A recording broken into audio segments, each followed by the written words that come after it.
안녕하세요. 배신의 장미입니다. 오늘의 이야기는 한 여성분의 파혼에 대한 사연입니다. 가난한 시댁은 참을 수 있어도 가난하고 뻔뻔한 시댁 식구들은 평생 가야 맞춰 살 수 없을 거라면서 파혼에 이르게 된 여성분의 이야기인데요. 과연 사연자분에게 어떤 사정이 있었는지 사연 속으로 들어가 보도록 하겠습니다. 저는 40을 넘긴 미혼의 여자입니다. 이번 생에는 결혼 운이 더 이상 없을 것만 같습니다. 혼자서 살라는 하늘의 뜻이려니 하고 다 내려놓고 살고 있습니다. 그리고 지금 살고 있는 이 햇볕도 잘 들지 않는 서울의 반지하방도 정리할 생각입니다.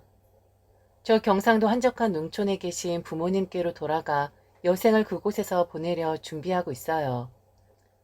너무 빨리 사회생활을 은퇴하는 것이 아닌가 싶기도 하지만 사실 서울살이 해봐야 먹고 살기 막막하고 평생을 이 반지하방에서 못 벗어날 것 같아서 궁여지책으로 내린 결정이기도 합니다.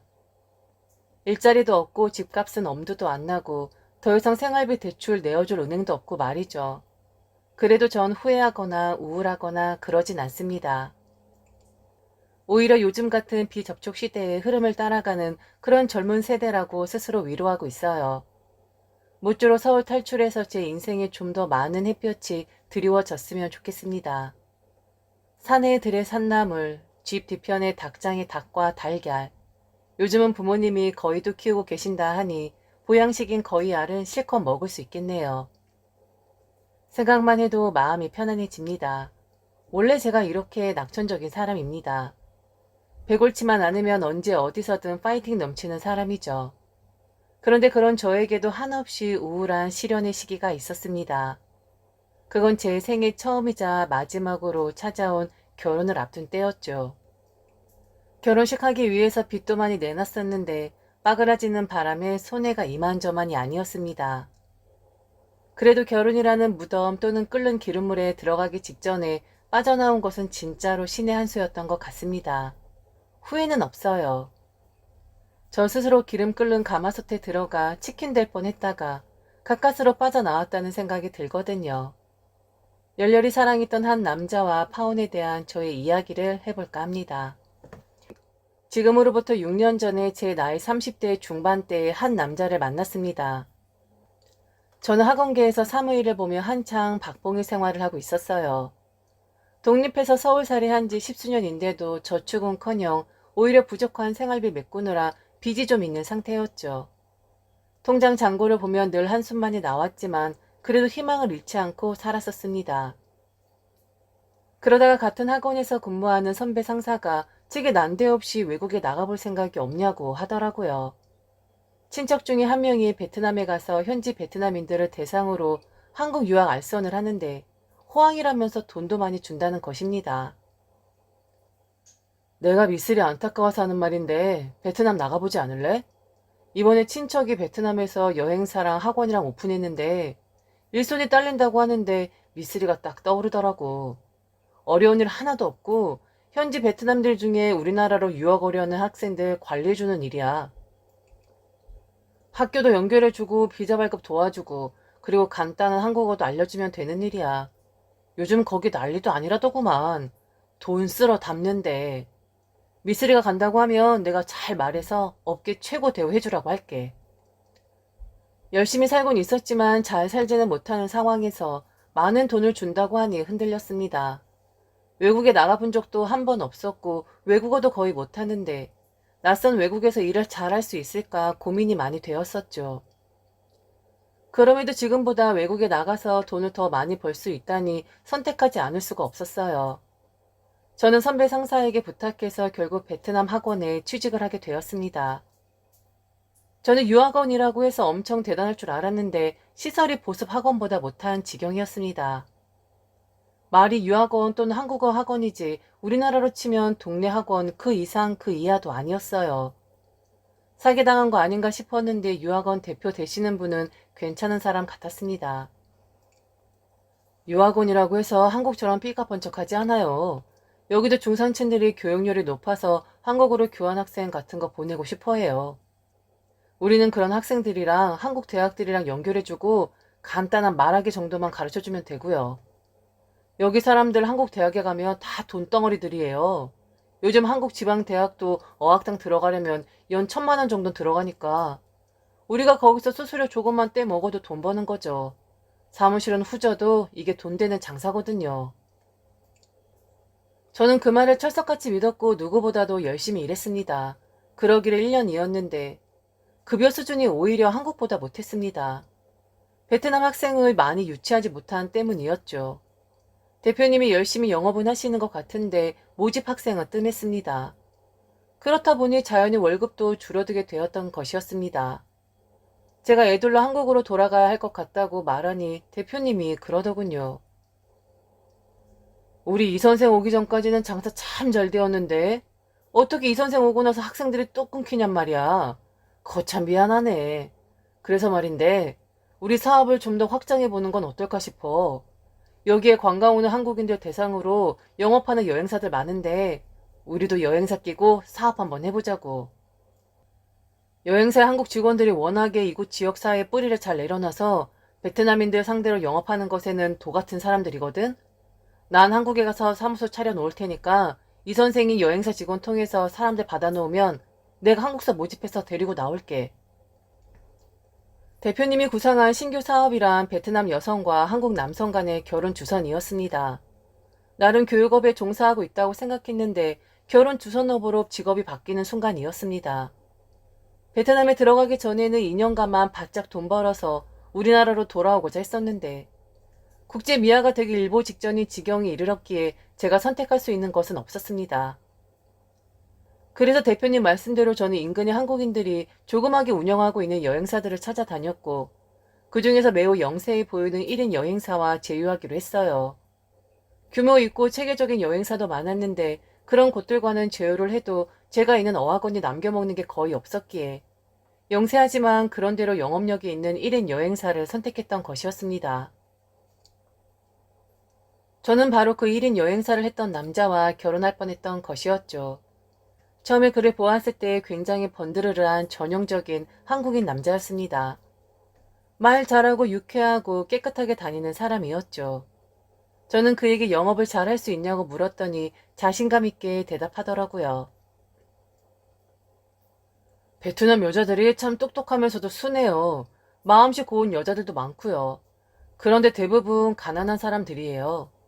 지금이야 한국으로, 일본으로, 중국으로 유학들 보내서 공부시킨다지만 그런 여력이 되지 않은 집들이 거의 태반이죠. 그런 사람들은 어떻게 팔자를 고칠 방법이 없어요. 그래도 그나마 가난에서 탈출하는 방법이 여자들 같은 경우는 한국인 남자 만나서 결혼하는 거예요. 나는 그런 사람들을 구제해주는 전도사고요. 믿고 맡겨봐요. 내가 베트남 전역을 다니면서 여성들 모집해 올게요. 그 남자의 그런 자신감에 반했던 것 같습니다. 딱 봐도 하루 벌어 하루 사는 관광 가이드 같은데 말은 그냥 청산유수였어요. 아무튼 그렇게 그와 일을 같이 하게 되었고 그는 어학원에 베트남 여성들을 알선하기 시작했습니다. 처음엔 베트남에서 살면서 만났던 주변인들부터 많이 소개했던 것 같아요. 저는 그녀들의 프로필을 작성하고 25세 이하의 여자들만 선별하여 간단한 한국어를 교육했습니다. 그리고 프로필은 한국에 있는 대표님에게 보냈죠. 그러면 대표님은 나이 많은 남자 또는 재혼해야 하는 남자들을 한두 명씩 데리고 베트남에 들어오는 시기였습니다. 그때 그 심정이란 참 찝찝하고 미안한 마음이 많이 들었습니다. 분명 불법은 아닌데 뭔가 굉장히 안 좋은 일을 하는 것 같고 사기치는 것 같고 그랬었죠. 저는 그러한 마음을 늘 저와 같이 작업하는 그 남자에게 풀었던 것 같습니다. 저 완전 벌 받는 거 아닌가 모르겠어요. 이거 왠지 베트남 여자들 속여먹는 것 같고 기분이 영 안 좋아요. 그리고 한국 남자들은 왜 어린 여자들만 찾는데요? 완전 짐승 아니에요? 남자들은 원래 다 그래요? 자기들은 나이 50 먹고 60 먹고 배불뚝에다가 머리도 거의 없으면서 왜 꼭 25세 이하의 여자들만 찾느냐 이 말이에요. 이건 뭐 하이에나에게 먹잇감 던져주는 꼴이랑 뭐가 달라요? 저 그냥 다 때려치고 한국 돌아갈까 봐요. 그는 제게 위로하는 위로를 건넸죠. 그건 이 선생이 아직 사회에 때가 묻지 않아서 그런 거예요. 이건 사업이잖아요. 더군다나 불법도 아니고 정당한 거라고요. 그리고 이 선생은 베트남 여자들에게 희망을 주는 사람이잖아요. 부유와 한국 남자 연결시켜줘. 한국어도 공짜로 알려줘. 비자도 쉽게 발급해줘. 그런 면에서 이 선생은 공덕 쌓는 일 하는 거예요. 그러니 너무 자책할 필요 없어요. 그의 그런 따뜻한 말에 그리고 타국에서 외로움을 유일하게 알아주었던 사람이기에 전 그가 좋아졌고 그도 절 좋아하게 되었습니다. 저희는 그렇게 교제하게 되었습니다. 그러면서 그에 대해 조금씩 알아갔어요. 혹시 한국에서 결혼했다거나 범죄 저지르고 도망친 거 아니죠? TV에서 보니까 베트남이나 태국으로 도피온 사람들이 많더라고요. 그는 절대 그런 거 아니고 신원이 확실하다고 손사래를 쳤죠. 그런 거 절대 아니에요. 저 관광학과 나와서 베트남이 기회다 싶어서 온 지 5년 정도 됐어요. 학적 증명서 보여줘요? 단지 어머니랑 여동생이랑 사이가 좋질 않아서 이 꼴 저 꼴 보기 싫어서 타국으로 온 이유도 살짝 있어요. 그 남자와 사귀면서 그의 가정사에 대해 들을 기회가 있었습니다. 그의 집은 부유했다고 해요. 그런데 아버지가 사채빚을 끌어다가 사업을 하다가 크게 잘못되었다고 하더라고요.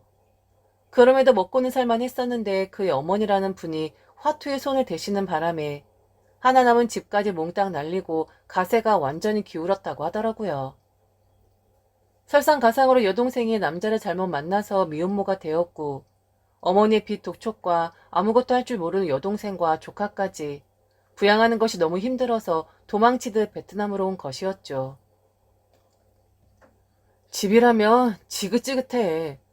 그나마 아버지가 살아 계셨을 적에는 아버지랑 나랑 어떻게든 벌어서 유진했었는데 아버지 갑자기 돌아가시고 가뜩이나 힘든데 어머니는 화투판에 여전히 기웃거리셨고 여동생은 돈 벌 생각 안 하고 생활비 달라고나 하고 다들 왼수 같더라고. 같이 살다간 내 명이 못 살 것 같아서 도망치듯이 이곳으로 온 거야. 그 뒤로 연락 안 해. 처음에 몇 번 연락했었는데 내 고생이나 몸 생각은 하지 않고 다들 돈 보내달라고 아우성이더라고. 이건 가족이 아니라 모두 짐덩어리들이야. 그래서 어떻게든 여기서 비비며 살고만 있는 거지. 희망 없이 살다가 자기 만나서 다시 열심히 뛰어봐야겠다는 생각이 들었어. 그래도 이런 내가 좋다면 우리 결혼하자. 저의 처지도 딱히 좋을 것은 없었고 평생 살면서 제대로 된 남자 한 번 만난 적 없었는데 제게는 멋졌던 그 남자를 놓치긴 싫었습니다. 저는 그의 프로포즈를 승낙했고 우리는 결혼을 하기로 약속했죠. 하지만 결혼 후에 베트남에서 계속 살기는 어려웠어요. 왠지 좋은 일을 한다는 느낌도 없었고 그렇다고 돈을 왕창 버는 것도 아니었습니다. 차라리 우리나라에 들어와서 아무 일이나 해도 베트남에서의 생활보다는 낫다는 생각을 했죠. 그래서 저는 결혼의 조건으로 귀국하자고 했어요. 그는 여러 날 고민하더니만 그렇게 하자고 하더라고요. 그래서 베트남 생활을 정리했고 서로 수중에 있는 돈을 모아서 서울로 돌아와 작은 오피스텔 하나 얻어서 신혼생활을 하려고 했습니다. 그 남자도 생각보다 돈이 별로 없었고 저도 베트남에서 2년 넘게 일한 대가치고는 겨우 500만 원 정도만 건질 수 있었죠. 저는 베트남 오기 전에 빼왔던 지하방 보증금 1000만 원 그리고 그의 전 재산인 1000여만 원 정도만 가지고 결혼식도 올리고 신혼집도 구하자고 했습니다. 결심한 행동에 옮기기까지 일사천리였고 저희는 결혼 약속한 지 3개월 만에 기어이 귀국할 수 있었죠. 양가 부모님을 만나는 것은 시간을 두자고 했고 저희는 우선 집과 살림살이를 좀 마련해야 했는데 돈이 턱없이 부족하더라고요. 우선 급한 대로 여인숙을 한 달 빌려서 살면서 은행 대출을 알아보았는데 그 남자가 베트남에서만 5년 넘게 거주하고 있어서 국내 은행에서 대출이 안 되더라고요. 그나마 직전 경력이 있었던 제가 신용도가 괜찮았기에 저축은행에서 겨우 빚을 낼 수 있었습니다. 은행 대출과 서로 모은 돈을 가지고 방 2개짜리 오피스텔을 얻었고 세간살에도 몇 가지 들여놓으니 신혼집 같더라고요. 그때 참 행복했습니다. 그의 어머니와 여동생을 만나기 전까지 말이죠. 그의 가족들은 인천에서 살고 있었는데 찾아가 뵈니 낡은 빌라의 반 지하방이더라고요. 그의 식구들과 어색한 조우를 했고 결혼할 사이라고 인사를 드렸죠. 처음으로 인사 간 날에는 별 문제는 없었습니다. 다만 생활고에 찌든 듯한 그의 어머니와 여동생이 안쓰러워 보인다 뿐이었죠. 그도 처음에는 어색해하더니 인사 갔다 온 날부터 가족들과 자주 연락하는 것 같더라고요. 그 남자가 가족들과 다시 유대관계를 쌓고 있을 때 저는 예전에 다니던 학원으로 찾아가서 사정사정을 한 다음에 재취업을 할 수 있었습니다. 그 남자도 일자리를 찾아다녔습니다. 본래 했던 것이 여행업이라서 그런지 여행사에 취업은 되더라고요. 그렇지만 급여는 엄청 작았습니다. 그래도 이제 직장들도 구해졌으니 몇 개월 뒤에 작은아마 결혼식만 올리면 부부가 되는 상황이었어요. 결혼식장까지 예약해 두었고 다시 시작한다는 기대감에 하루하루가 좋았었는데 어느 날 그가 제게 자기 어머니가 안쓰럽고 불쌍하다고 말하더군요. 눅눅하고 습기 많은 반지하방에 사는 어머니가 병이라도 얻을까 걱정이야.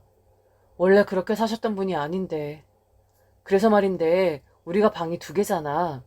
어머니 모시면 어떨까 싶어서. 내가 일 열심히 해서 돈 빨리 모을게. 그래서 좀 더 넓은 집으로 이사 나가자. 그러니 그때까지 우리가 어머니 모시는 거 이해해 주었으면 좋겠어. 예상 밖의 일이었습니다. 그는 본래 가족들과 사이가 좋질 않았었고 더군다나 그의 어머니의 도박벽 때문에 자신의 인생도 시궁창에 빠졌다고 원망이 많았었거든요. 그런데 결혼을 앞두고 나니 벼랑간 효자가 된 모양이더라고요. 저는 처음에 동의할 수 없었습니다. 차라리 내가 나쁜 사람 할게. 당신 어머니 형편 어려운 것은 알겠어. 하지만 지금 우리 사정 자기가 더 잘 알잖아. 우선 우리 나이가 벌써 30대 중후반이야. 이세 볼 생각은 안 해? 더 나이 먹기 전에 임신도 해야 하고 아기 태어나면 육아도 해야 하는데 지금 우리가 얻은 오피스텔에서 그게 다 가능할 거라고 생각해? 그리고 자기야, 우리가 얻은 그 작은 오피스텔도 결국 돈이 모자라서 내가 저축은행에서 대출받은 거잖아. 거기다가 시어머니까지 모시는 거 너무 부담스러워. 어머니 모시는 건 다시 한번 생각해 줬으면 좋겠어. 베트남에서 어려운 생활한 지 거의 3년 만에 우여곡절로 다시 일상으로 복귀하려고 하는데 시어머니까지 모시는 것은 정말 부담이었습니다. 더군다나 그 남자와의 대화를 통해 시어머니가 어떤 분인지 알고 나서는 같이 산다는 것은 생각만 해도 한숨이 나오는 일이었죠. 그 남자도 좀 그렇죠. 결혼 앞두고 왜 갑자기 시어머니에 대한 책임감이며 효심이 지극정성으로 변하는지 이해하기 어려웠습니다. 그렇다고 제가 아예 시어머니를 안 보고 살겠다는 것도 아니었고, 저는 그의 말처럼 지난날 시어머니의 중대한 과실이 있으니 다소 거리를 둘 줄 알았는데, 막상 그렇게 나오니 당황스럽더라고요. 제 말을 알아들었는지 그도 결혼까지는 시간이 더 남아있으니 시어머니 모신 일은 좀 더 시간을 갖고 상의해보자고 하더군요. 그렇게 정리되는 줄 알았는데 며칠 뒤 예비 시어머니가 저를 인천으로 불렀습니다. 그리고선 대뜸 예단 이야기를 하더라고요. 나야 어차피 너희들 집에 들어가 살 거니까 별도의 예단은 필요 없고 돈 1,000만 원만 해주거라. 워낙에 친척들이 많아서 인사할 곳이 많아. 언제까지 준비해 줄 수 있겠니? 제가 듣기로 그의 친척들도 다 등을 돌려서 연락할 사람이 없다고 들었는데 뜬금없이 친척들 인사하게 예단비를 달라는 것에 당황했습니다. 더군다나 없는 상황에서 쥐어짜서 결혼하는 것을 모르실 것도 아니고 말이죠. 그리고 같이 산다고 한 적이 없는데 당연히 같이 사는 것으로 아시더라고요. 저는 우선 예비 시어머니와 부딪히고 싶지 않았기에 적당히 둘러대고 상황을 넘기려고 해보았습니다. 그이랑 상의해서 말씀드릴게요.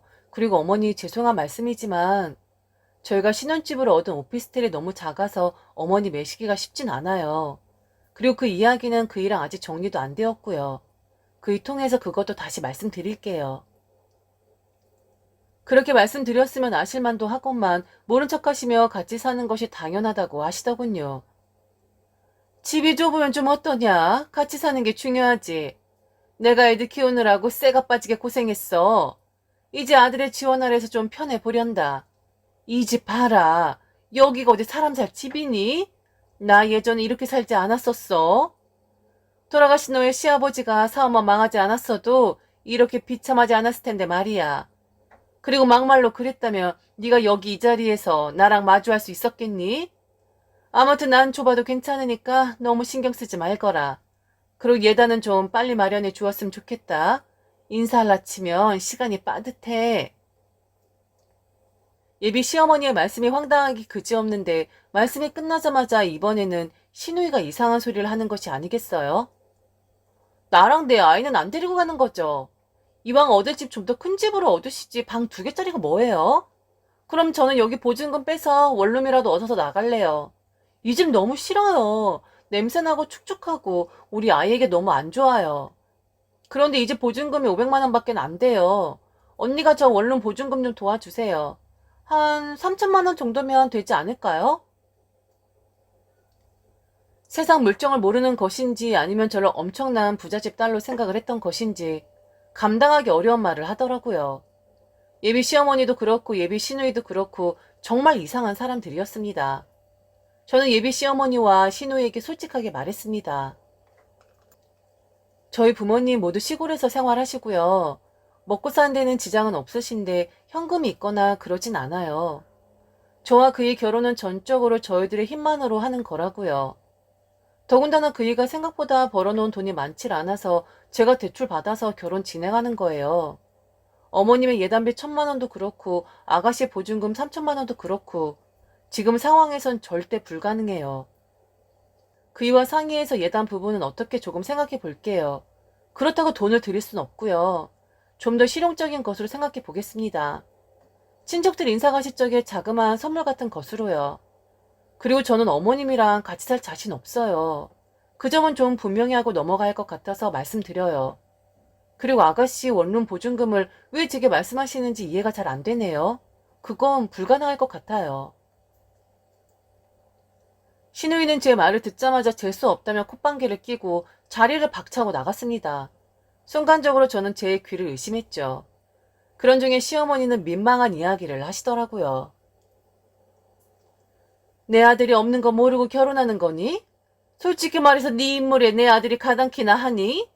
뭐 베트남에서 운때가 안 맞아 돈 좀 못 벌었다고 치자. 그래도 내 아들 정도면 솔직히 훌륭하지 않아? 얼굴 미끈하지 몸매 잘 빠졌지.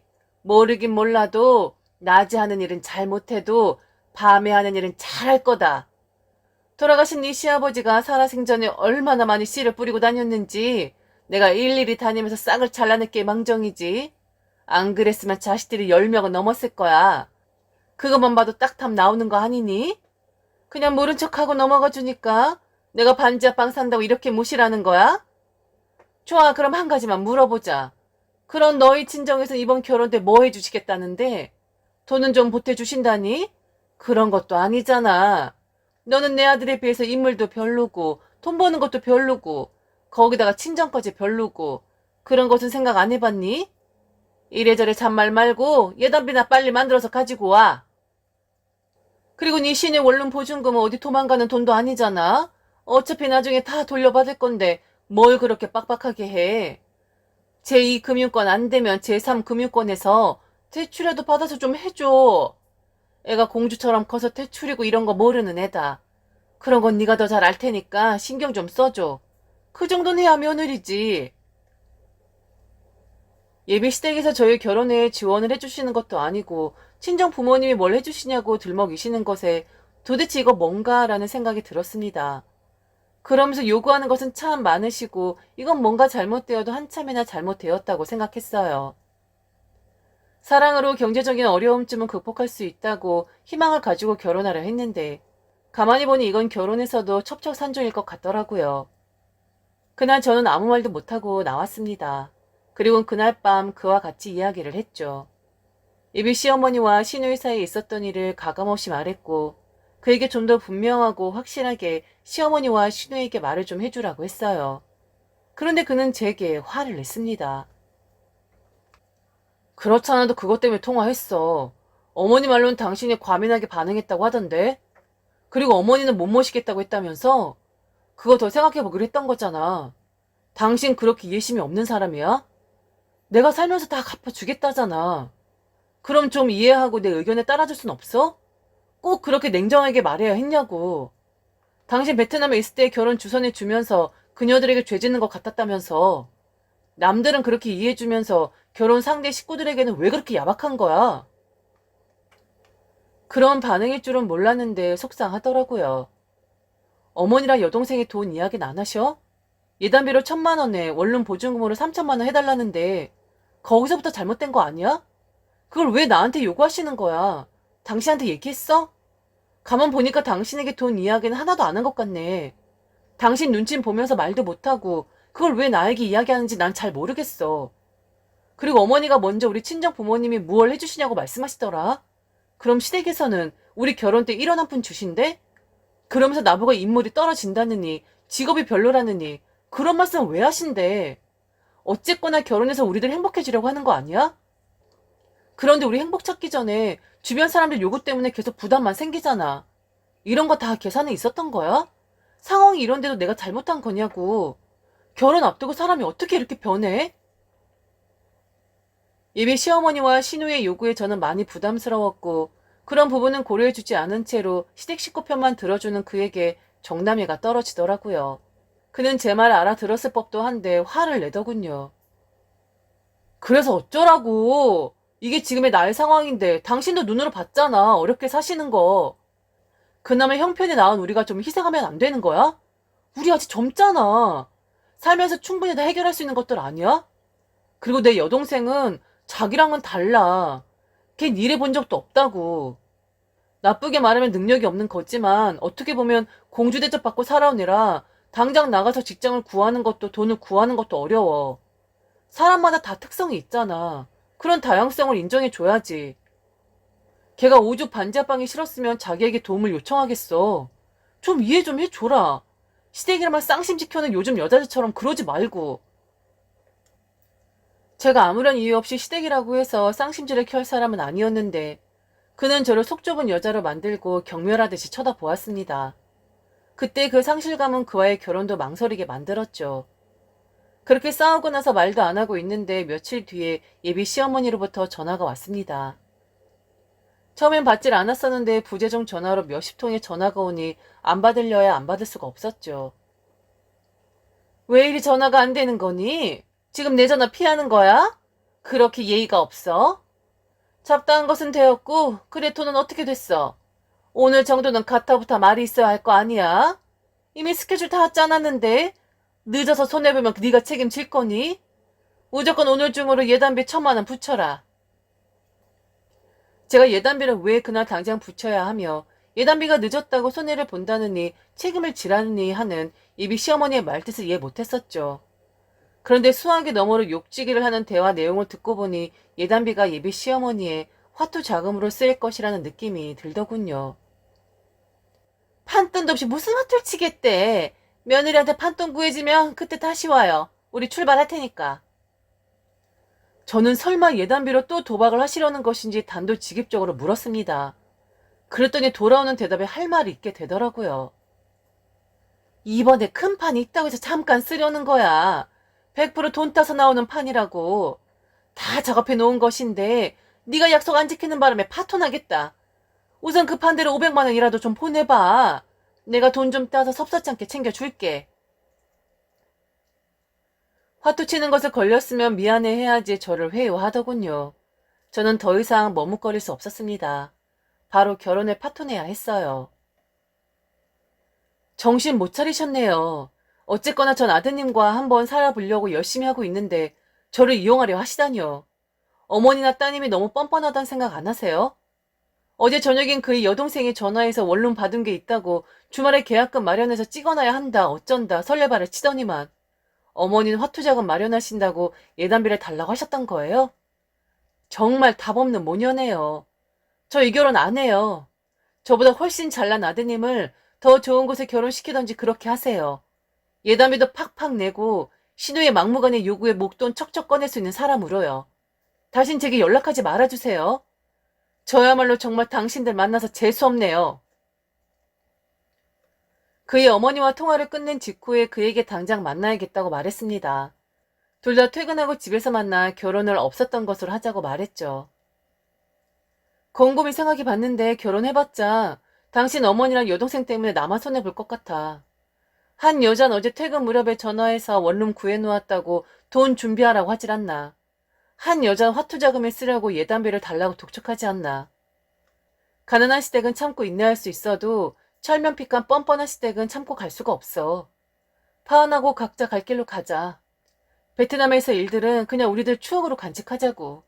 결혼은 불가능해. 그는 저의 파혼하자는 말에도 별다른 의문이나 대꾸 없이 그러자라고 짧게 말하면서 승낙했습니다. 오피스텔비는 물론이고 결혼식장 비용까지 몽땅 제 돈으로 했었는데 파혼함으로써 저만 금전적 손실을 보게 되더군요. 그래서 법원에다가 제소도 했습니다. 파혼에 대한 책임이 남자 쪽에도 있으니 결혼 준비에 대한 손실 비용을 반분하자고요. 전 돈이 없었기에 정부에서 지원하는 변호사를 소개받았는데 그분이 너무 잘 처리해주신 덕분에 그나마 몇백만 원은 건질 수 있었습니다. 비록 파혼했지만 결혼해서 속상하고 피 끓는 것보다는 나은 선택이라는 생각이고 파혼한 것에는 후회가 되진 않습니다. 가난은 어쩔 수 없는 것이기에 죄라기보다는 동정과 연민의 대상이라고 생각했습니다. 베트남에서도 한국 남자와 결혼해서 집안의 보탬이 되려는 착한 여자들을 많이 봐왔거든요. 그런데 그 남자의 식구들을 보니 가난하면서도 뻔뻔하게까지 하더라고요. 결혼해서 참고 사는 것 자체가 어불성설이었던 것입니다. 교제하기는 그렇게 어려웠는데 헤어지는 것은 너무나 쉬웠습니다. 그게 무척이나 아쉽긴 하네요. 그래도 결혼 전에 시댁 식구들의 본 모습을 볼 수 있어서 다행이었습니다. 제 스스로 무덤을 파지 않은 것에 감사하죠. 그들은 수년이 흐른 지금까지 솔로인 채로 살고 있어요. 최근에는 결혼이라는 기적은 포기하였고 남은 인생은 서울의 반지하방이 아닌 친정 부모님 계신 드넓은 슬레이트 집에서 좀 더 여유 있게 보내려고 합니다. 과거 일을 모두 묻어둔 채로 말이죠. 참 한 여름밤의 꿈이라는 게 이런 게 아닌가 싶습니다. 지금까지 들어주셔서 진심으로 감사합니다. 이상 배신의 장미였습니다.